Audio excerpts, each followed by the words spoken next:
esteja convosco. Ele está no meio de nós. Proclamação do Evangelho de Jesus Cristo segundo Lucas. Glória a vós, Senhor. Naquele tempo, Jesus contou uma parábola aos discípulos. Pode um cego guiar outro cego? Não cairão os dois num buraco? Um discípulo não é maior do que o mestre. Todo discípulo bem formado será como o mestre.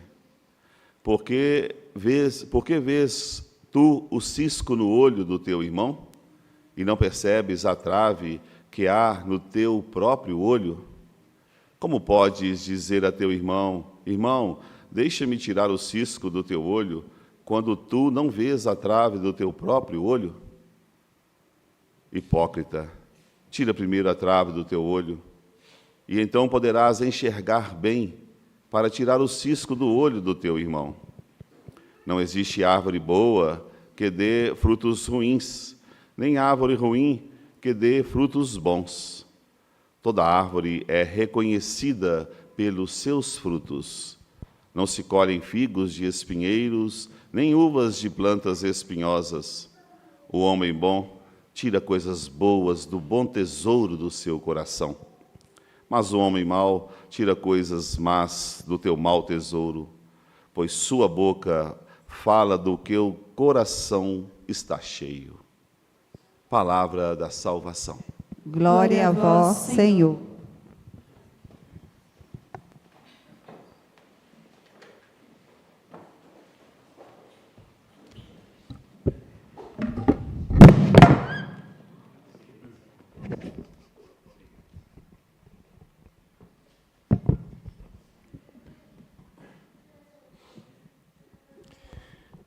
Hoje a liturgia nos brinda com um texto que se reporta à sabedoria de Israel, o texto traduzido aqui como do livro do Eclesiástico, numa correspondência mais formal, o livro do Sirácida.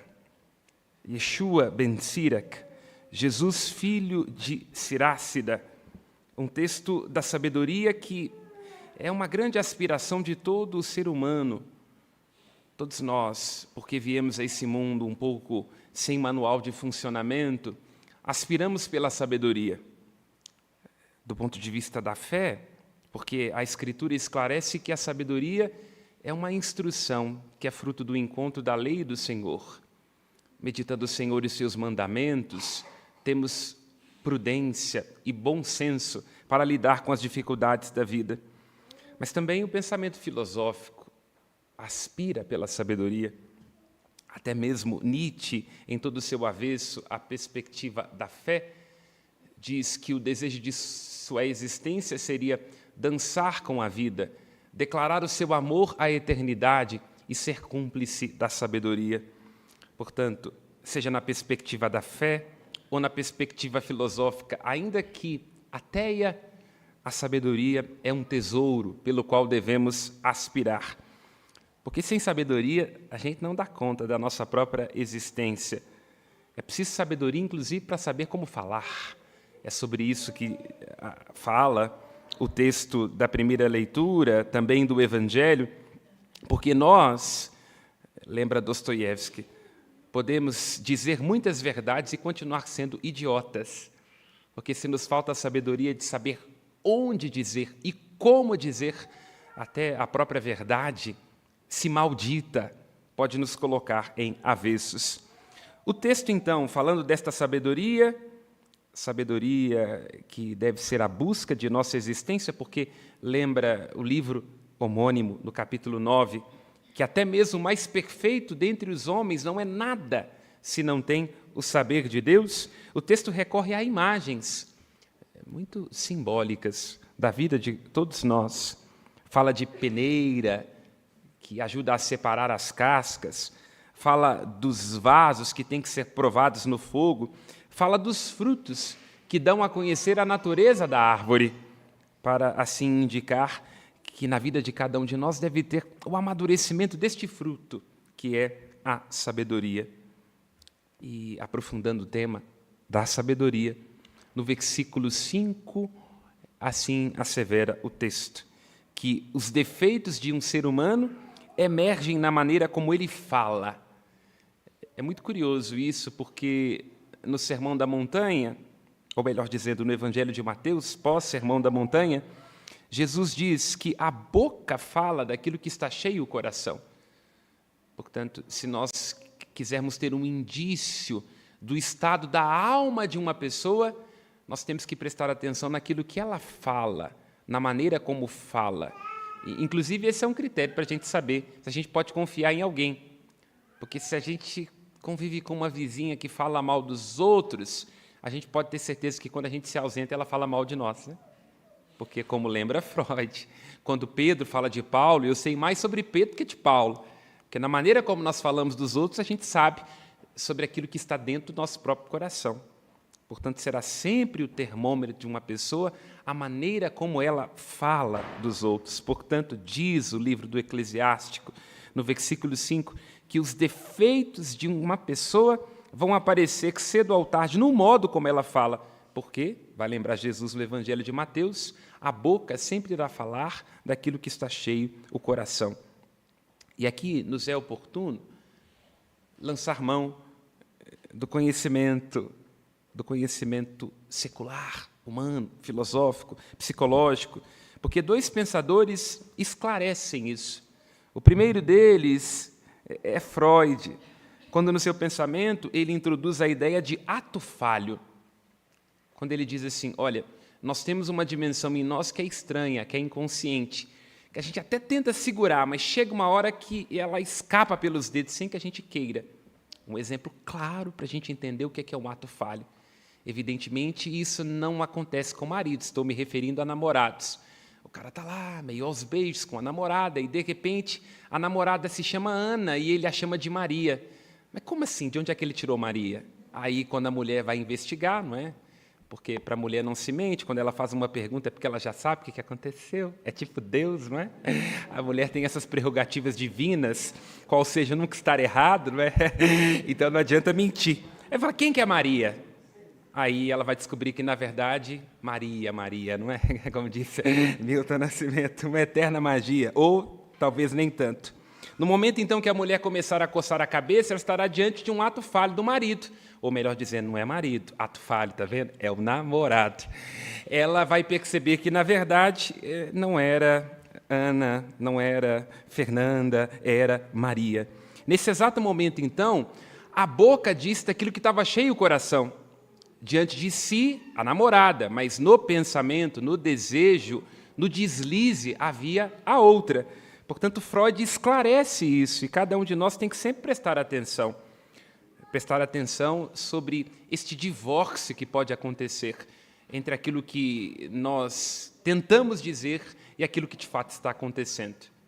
Isso na perspectiva humana, psicológica, mas também na perspectiva da fé. Porque para confessar Jesus como Senhor, lembra as Sagradas Escrituras, é preciso que a gente esteja convencido, de fato, no nosso coração, segundo o Espírito, porque senão vamos dizer uma coisa e, na verdade, vamos estar fazendo outra. E há um outro pensador também que esclarece esse risco de um falatório que, na verdade, é, pois, o sintoma de relações adoecidas, que é o filósofo Heidegger, quando ele diz que muito mais importante do que o falar, existe o dizer. O que ele está querendo dizer com isso? Numa cultura mundana, a gente fala demais, a gente aponta demais, julga demais. Inclusive, nas redes sociais, percebemos, há muito falatório, muita acusação, muita gente dizendo isso, aquilo, doutor em história, em filosofia, em religião, mas há pouco dizer. Porque o dizer verdadeiro, lembra Freud, ele tem que preceder a escuta. Porque se a gente escuta mal, nós vamos mal dizer e vamos, ao invés de dizer aquilo que é bom, ficar num grande falatório. Nós somos uma cultura de muitas vozes, muitas informações, muito falatório, muita idiotice. Portanto, Freud nos convida a tomarmos cuidado com este divórcio entre aquilo que nós realmente somos e aquilo que a gente tenta dizer, mas chega uma hora que escapa pelos dedos, e Heidegger nos ajuda a perceber que este falatório, esse dizer o tempo inteiro, pode ser o sintoma, na verdade, de um adoecimento social e pessoal. Porque se a gente está tendo que dizer muitas coisas, está tendo que falar muitas coisas, significa que nós podemos estar desencontrados e doentes. Retomando ainda, aprofundando a perspectiva freudiana, que nos ajuda a comparecer diante deste texto, onde se diz que a gente não pode elogiar alguém muito rápido antes de ouvi-lo falar, porque é no falar que o homem se revela, que cada um de nós tome consciência desta parte em nós que está para além daquilo que a gente conhece, daquilo que a gente controla, daquilo que a gente elabora. Uma parte subterrânea em nós que nos escapa, não é? E isso nos seja interessante, porque tem algo em nós que a gente não sabe e, de repente, pode nos escapar. Portanto, cada um preste bastante atenção em sua vida. Quais têm sido as suas desculpas, não é? Naquele lugar onde a gente diz, não é isso que eu queria dizer, não era bem isso, era aquilo. Este lugar tem a ver conosco. Então, há momentos da vida onde nós temos a tentação de dar uma desculpa, dizendo da boca para fora, o outro coloca do coração para dentro, a gente diz, não é isso que eu quis dizer, não é nesse lugar que eu queria estar. Pode ser que seja assim, não é? E que cada um não seja estranho a si, que não seja traído por si mesmo, e que tenha consciência para que não possa colocar a desculpa de estar no lugar errado, dizendo aquilo que não gostaria, fazendo aquilo que não desejava. Por isso, é muito fecundo o que é apresentado no Evangelho, quando Jesus introduz aqui um conceito que é muito fecundo, o conceito da hipocrisia. Porque a hipocrisia ela é um ato falho social, né? O que é o hipócrita? Na etimologia grega, hipócrita é o hipócrites, aquele que se coloca debaixo do juízo. É aquela pessoa que tem juízos muito elevados, uma moral muito sublime sobre a vida da vizinha, mas que, por debaixo do juízo e quando ninguém está vendo, comete atos que, se as pessoas percebessem, ela não seria considerada tão santa assim. Então, Jesus disse, hipócritas, a gente tem que tomar cuidado, que às vezes no nosso falatório a gente vê o cisco que está no olho do outro, mas não toma consciência das traves, das inadequações, das faltas, dos atos falhos da própria existência. A hipocrisia é um ato falho, mas meditada pode se tornar um acerto.